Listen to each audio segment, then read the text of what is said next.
نبی پاک صلی اللہ علیہ وسلم کی حدیث ہے مسلم میں طبرانی میں، حضور نے فرمایا آؤ میں تمہیں پچھلے زمانے کے ایک ایماندار نوخیز ولی اللہ کی بات سناؤں۔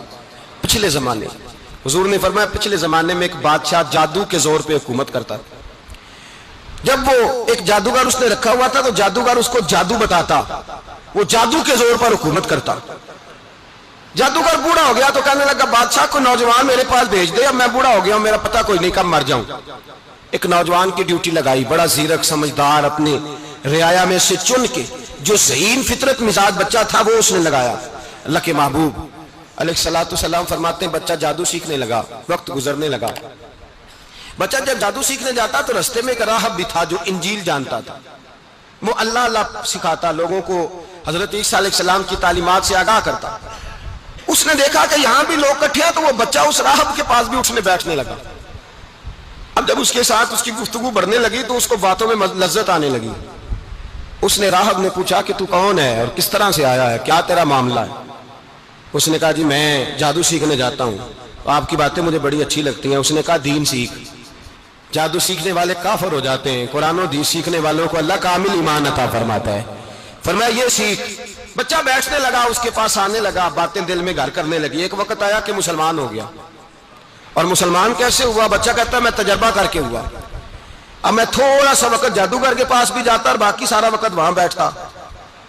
میں ایک دن جا رہا تھا تو رستے میں اژدہا تھا، بہت بڑا سانپ تھا، رستہ روک کے کھڑا تھا۔ یہ حضور نے بیان کی حدیث، نبی پاک صلی اللہ علیہ وسلم فرماتے ہیں بچہ کہتا ہے کہ رستے کے اندر سانپ ہے، رستے بند ہے، لوگ چھتوں درختوں پہ چڑھے، ہراش ہے۔ کہتے چھوٹا سا روڑا میں نے اٹھایا تو میں نے کہا اللہ اگر جادوگر سچا ہے تو اسے مار دے۔ چھوٹا سا روڑا میں نے پھینکا، اژدہا کوئی نہ مرا۔ پھر چھوٹا روڑا اٹھایا، میں نے کہا اللہ اگر وہ عالم سچا ہے تو اسے مار دے۔ اب جب میں نے روڑا مارا تو اژدہا مر گیا۔ میرے اندر سے گواہی آئی نہیں دین کی باتیں سچی ہیں، نہیں قرآن کی باتیں اسلام سمجھانے کے لیے عرض کر رہا ہوں، اگرچہ اس دور میں انجیل تھی، اللہ رسول کی باتیں اچھی ہیں۔ کہتے میں مسلمان ہو گیا، اب میں نے راہب کے پاس ہی رہنا شروع کر دیا، جادوگر کے پاس چھوڑ دیا اس بچے نے آنا۔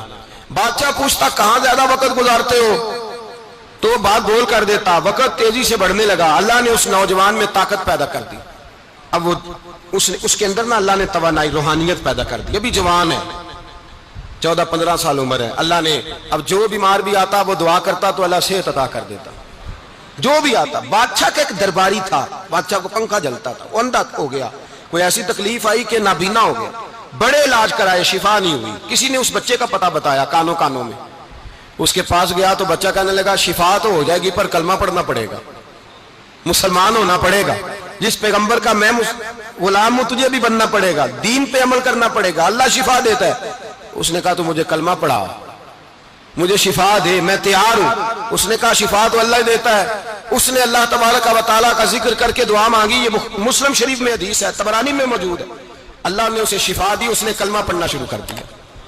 یہاں ایک نقطہ لکھا ہے ہمارے علماء نے، کہتے ہیں جب اللہ ولایت عطا کرتا ہے نا تو یہ سفید بالوں والے کا حصہ نہیں ہوتی۔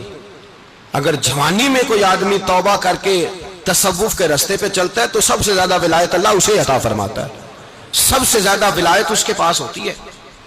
ابھی اس کے بال کالے ہیں، چڑھتی جوانی ہے، دعا کی تو اللہ نے، اور حدیث پاک میں موجود ہے کوڑے آتے تو شفا یاب ہو جاتے، اندھے آتے تو شفا یاب، برس والے آتے تو اللہ سے دے۔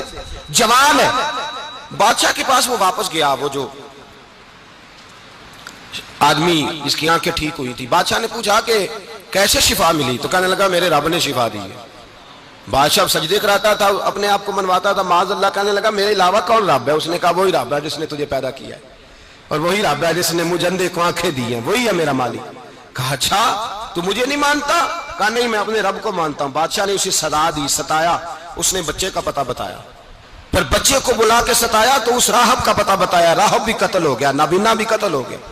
بادشاہ نے کہا سپاہیوں سے اس بچے کو لے جاؤ اور پہاڑ کی چوٹی پہ جا کے نیچے پھینکو تاکہ مر جائے۔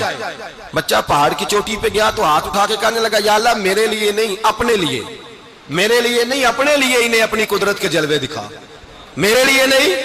اللہ کے بندے اپنی جان بچانے کی دعائیں نہیں مانگتے، اپنے لیے انہیں اپنی قدرت کے جلوے دکھا۔ یہ دعا مانگی، جتنے لوگ ساتھ آئے تھے وہ سارے زمین پہ گرے اور سب مر گئے، پہاڑ سے گر کے مر گئے۔ بچہ واپس سیدھا بادشاہ کے پاس، کہنے لگا لو بھائی میرے رب نے مجھے بچا لیا ہے،